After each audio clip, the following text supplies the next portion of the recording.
Hi everybody, just a quick note. Technically, Tales of History and Imagination is on a break until mid-July, so I can make a start on the second half of the year.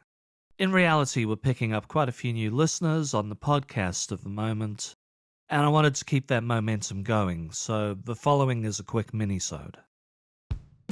Today's tale is set in the city of Strasbourg, then part of the Holy Roman Empire.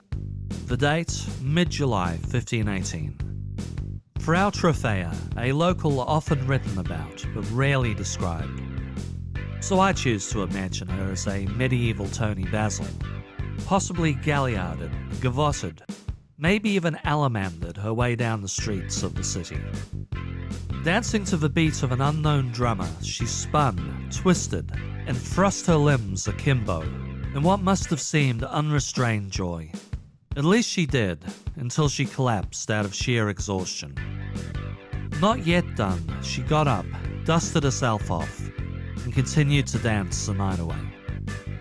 Frau Troffea danced into the next day, and the next, until a week later she found herself surrounded by 34 other dancers, all moving and grooving to the same silent reel. By this point, it was clear to all, the medieval flash mob were having anything but a great time. Some dancers screamed out in agony. Others appeared zoned out, as if in a trance. By the time the Great Dancing Plague of 1518 was done with Strasbourg, in mid-August, close to 400 people had danced themselves to death.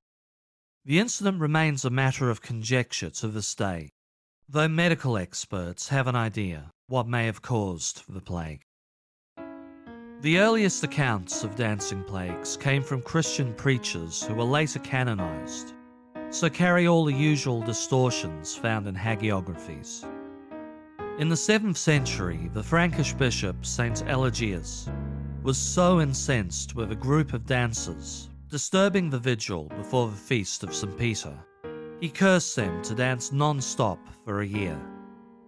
Legend tells, a year to the day these poor dancers gave out, most dropping dead from exhaustion.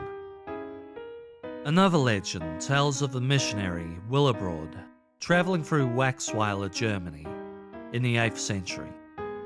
He caught a group of revelers dancing in a graveyard, and rather sociopathically cursed them to dance forever. 3 days later, he was back in Waxweiler. The families of the dancers begged and cajoled the missionary until he relented and cured them of their dancing fever. On Christmas Eve, 1021, a large group of parishioners broke into an uncontrolled dance in the city of Bernburg. They carried on till completely exhausted. In 1237, a large group of children danced from Erfurt, Germany, to the neighbouring town of Arnstadt, around 20 kilometres away. In the city of Maastricht in 1278, 200 dancers congregated on a bridge over the river Meuse, dancing until the bridge gave way beneath them. Dancing plagues didn't truly go viral though until the 1370s, when people broke into a boogie in dozens of cities across Germany, eastern France and the Netherlands. The villagers danced on, screaming in pain and begging clergy to cast the demons out of them. Back in Strasbourg, authorities tried to make sense of the phenomena. In their investigation, they discovered Frau Troffea had been ordered to do the housework by her husband just prior to the dance. She flat out refused before shimmying out of the house and down the road. After much consideration, the experts decided in the heat of summer, the townspeople caught hot-bloodedness. The only cure was to dance the sanguine infection out of their systems. Orders were given to build a stage and bring in musicians and professional dancers from all the neighbouring towns. A massive dance party raged on for a month, till all the survivors were danced out. So what could have really caused such an incident?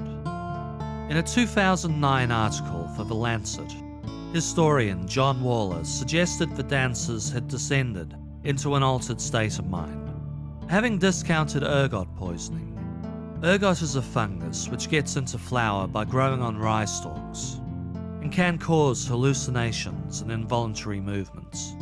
He suggested a psychological cause.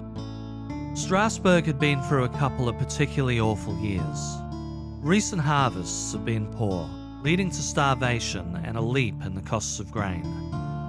The region was also racked with multiple diseases, from bubonic plague to leprosy to an outbreak of syphilis.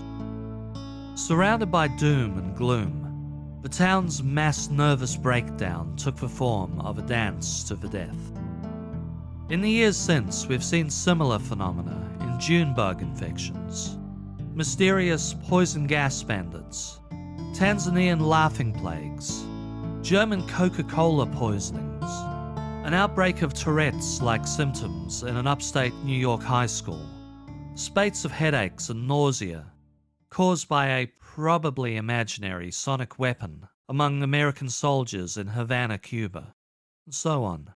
It is likely we can add medieval dancing plagues to the list of psychogenic rather than physical or metaphysical illnesses.